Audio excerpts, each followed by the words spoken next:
तो नमस्कार भाई लोगों, अभी सुबह के बजे हैं 6:45 और हम लोग, मैं और मेरा दोस्त संजू भाई, हम चल पड़े हैं मधमेश्वर की यात्रा के लिए। और यहाँ से हमारी ट्रैकिंग शुरू होती है और यहाँ आगे तक हम रांची से यहाँ तक हम 1.5 किलोमीटर गाड़ी से आए थे। अब यहाँ से अब हम जा रहे हैं पैदल। आगे का व्यू ये है, यहाँ से हम जाएंगे, अब पैदल देखते हैं और यहाँ तक ट्रैकिंग यहाँ से शुरू होगी।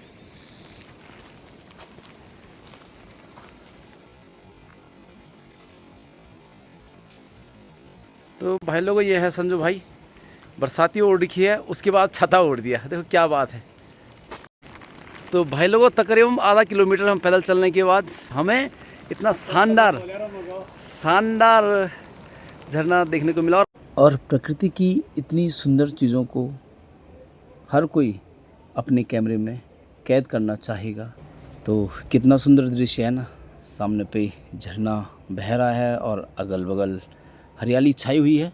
यहाँ ट्रैक है भाई लोगों मधमेश्वर जाने के लिए। हर हर महादेव।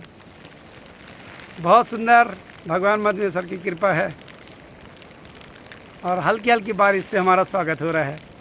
बहुत ही बेहतरीन नज़ारे प्रकृति की गोद में भोले बाबा के साथ।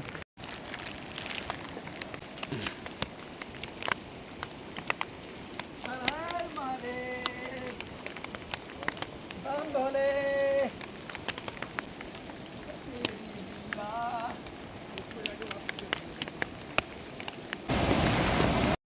दगड़ियों, अगर आप मधमेश्वर धाम की यात्रा पे हो तो आपको यहाँ पे वैकल्पिक पुल मिलेंगे।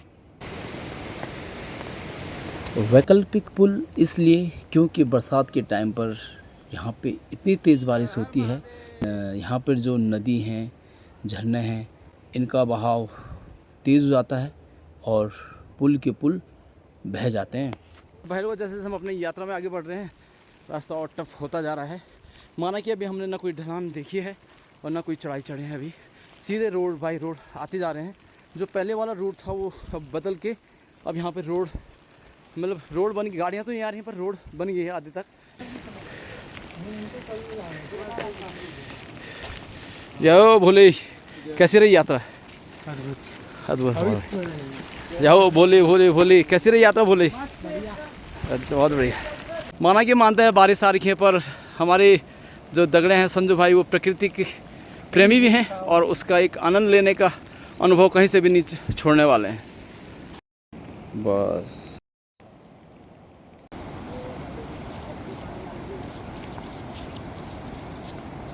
अभी तक भी मैंने जितनी ट्रैकिंग की है, मैंने एक चीज़ का अनुभव किया है।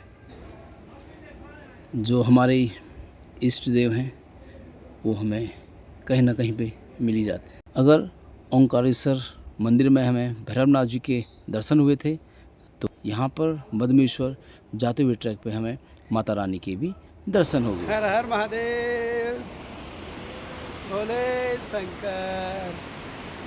इतनी छोटी सी लड़की भी मधमेश्वर महादेव के दर्शन करके तो भाई लोगों, ये है रांची से तकरीबन 4.5 किलोमीटर चलने के बाद आपको यहाँ पे सुलभ शौचालय की भी उचित व्यवस्था है। रांची से 5 किलोमीटर पैदल चलने के बाद आपको मिल जाता है गोंडार गांव। तकरीबन 4.5 किलोमीटर पैदल चलने के बाद हमें गोंडार गांव में बूढ़ा मधमेश्वर के दर्शन होते हैं। तो भाई लोग, जैसे आप गोंडार में पहुंचते हैं तो यहाँ पे आपका बाकायदा रजिस्ट्रेशन होगा और आपसे प्रवेश शुल्क काटा जाएगा, जिसका कि प्रवेश शुल्क मात्र 20 रुपये है। और यहाँ पे अगर आपको दवाई चाहिए तो दवाई भी आपको यहाँ पर मिल जाती है। और सुहाना मौसम हो रखा है, चारों तरफ बादल लगे हुए हैं। अभी देखिए,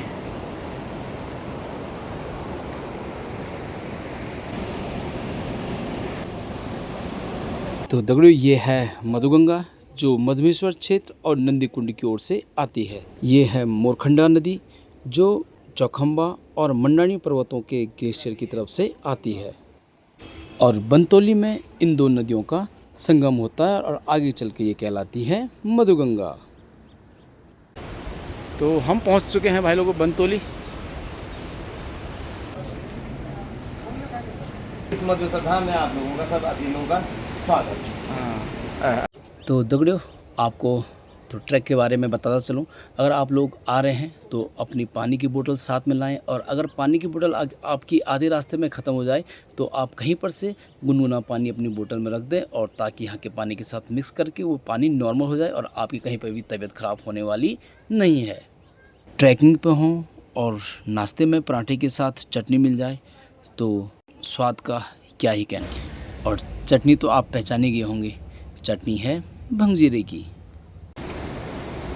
उस तरह बैठना है क्या है? जैसे तुम बोलोगे वैसे करेंगे हम। तुझको हो पसंद जो वही काम करें। नाश्ता करने के बाद हम भी निकल पड़ते अपनी यात्रा पर। आगे ये भाई यहाँ पर कुछ ढूंढ रहा है, और समझ गए होंगे अब क्या ढूंढ रहा है, बट इसके हाथ पे लग जाती है कंडाली। कितनी टफ लाइफ होती है। दीदी देखो घास काटने पे लगी हुई है, और यहाँ हमारे और यहाँ पे देख सकते हैं आप, ये कूड़ेदान की उचित व्यवस्था है। अगर आप कहीं पे अपने बैग में कुछ लेके आ रहे हैं तो आप उसको यहाँ पे रखिएगा। चलने लगी है हवाएं, बादल भी लहराए, पल पल दिल मेरा तरसे, पल पल तुम याद आए। ओ है हवाएं, बादल भी लहराए। तो चारों तरफ बादल ही बादल हैं, तो स्वाभाविक है कि बादल ही लहराएंगे।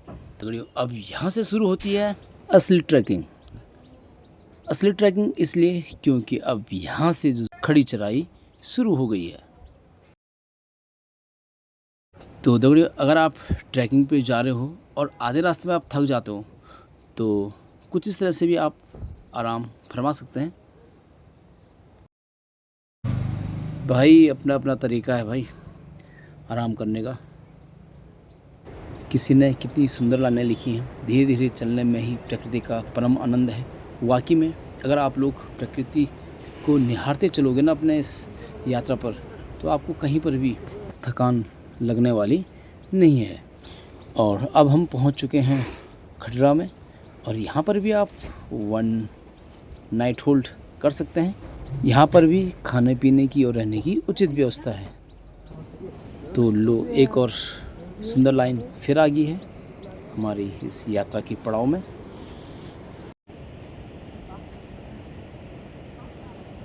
कितनी सुंदर लाइनें लिखी हैं, जिसने भी लिखे हैं ये, मुस्कुरा कर आगे बढ़ेंगे, मुश्किलें भी आप पर फिदा हो जाएंगी। और ये है शानदार जानदार ट्रैक। हेलो गाइस, इस ट्रैक में आपको बारिश कहीं पे लग जाती है तो यहाँ पे देखो उड़ियार भी है। हमारी लोकल भाषा में इसको उड़ियार भी बोलते हैं। पूरा पत्थर है, सिला देखो। इस तरह यहाँ पे बादल ही बादल छाए हुए हैं, और देखो ये उड़ियार है। यहाँ पे आप ठहर भी सकते हैं। मधुमेश्वर महादेव की ऐसी कृपा रही है कि अभी तक बारिश आई नहीं है। स्टार्टिंग में बारिश ज़रूर लगी थी जब हमने अपना ट्रैक शुरू किया था। अभी हम आगे हैं 8 किलोमीटर आगे हैं और 6 किलोमीटर बाकी है। तो अभी तक मौसम बहुत अच्छा बना हुआ है, और सामने पे आप देख सकते हैं ये, और ये है नीचे का भी इस तरह की वैली है। यहाँ पे सीधे बादलों के कारण दिख नहीं रहा है, वरना बहुत ही खतरनाक वैली है ये, मेरी छाती को तोड़ते हुए। और आप पहुँच चुके हैं नानू में।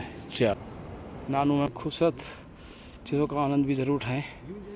देख सकते हैं आप। हम सफ़र में जाते हुए हमें यहाँ पे भैरवनाथ जी भी साथ चल रहे हैं हमारे। ये बहुत सारे ट्रैकर देख सकते हैं आप, यात्री लोग, बहुत सारे यात्री। ये वाले ये ब्लूबेरी, ये भाई लोगों, ये तो भाई लोगों ये किनगोड़ी बोलते हैं हम इसको, कई लोग इसको किनगोड़ी बोलते हैं। मज़ा लेते हुए हम मधुमेश्वर महादेव के ट्रैक पे। हर महादेव। और भाई लोगों, रास्ते में इस तरह के लाइनें लिखी हुई मिली हो ना, तो आधी थकान तो वैसे ही मिट जाती है।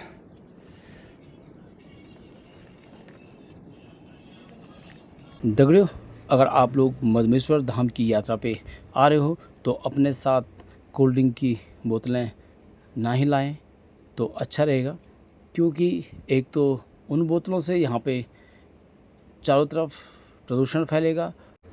और दूसरा क्या है कि जितने भी ये कोल्ड ड्रिंक्स हैं ना, वो यहाँ पे एनर्जी ड्रिंक का काम नहीं करने वाली।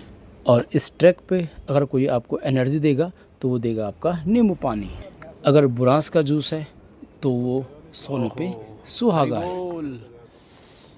मज़ा आ गया। मुस्कुराइए ना। अब देखते हैं कि ये लाइनें कितनी सार्थक होने वाली हैं। लिखा गया है कि मरने से पहले स्वर्ग देखने की इच्छा है तो मधुमेश्वर धाम आइए। तो दगड़ियों, अगर इतनी सुंदर जगह पे आ रखे हैं और इतने सुंदर सुंदर फूल देखने को मिले तो इनकी एक क्लिप तो बनती है। हर हर महादेव। तो दगड़ियों, गिरते संभलते प्रकृति की इन खूबसूरत वादियों का आनंद लेते हुए हम अब पहुंच गए हैं ठीक 1 बजे मधुमेश्वर महादेव की इस पवित्र भूमि पर।